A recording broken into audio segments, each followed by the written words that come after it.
Cette action parce qu'il y a le plan Trump-Netanyahou de l'an passé qui prévoit d'annexer 30% de la Cisjordanie, la vallée du Jourdain.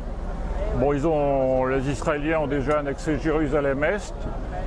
On rappelle aussi qu'ils ont l'habitude avec les annexions, déjà annexé le Golan syrien. Donc là, il y a des plans qui se précisent et ils ont annoncé qu'au 1er juillet, normalement, ils doivent annoncer l'annexion. Alors on ne sait pas dans quelle heure, parce que peut-être que c'est un plan qui a été mis au point par le gendre de Trump et puis avec Netanyahou. Peut-être que ça va se faire dans plusieurs étapes.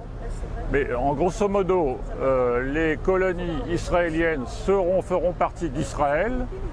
Ils vont annexer la vallée du Jourdain, ça c'est sûr, et après on ne sait pas trop qu'est-ce qui va se passer. Il y a déjà des villages palestiniens qui sont encerclés.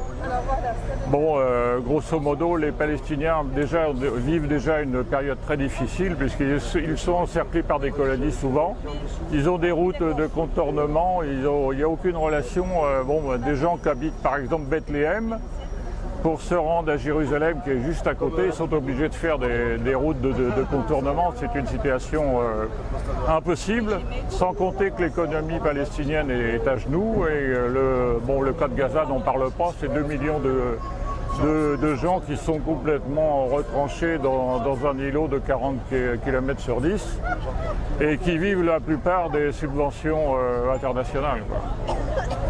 Voilà, grosso modo la situation. Nous, on se bat pour que ça bouge au niveau. On demande à ce que Macron reconnaisse l'État de Palestine et qu'il y ait des sanctions qui soient prises contre Israël. Par exemple, au niveau européen, on pourrait casser l'accord économique qui est entre Israël et la communauté parce qu'ils ne respectent pas le droit humanitaire. C'est inscrit dans les conclusions du traité qui a été signé avec eux. Il y a tout un tas de choses qui font que le droit international il s'assoit dessus. Il faut dire stop à ce genre de truc et stop à l'annexion.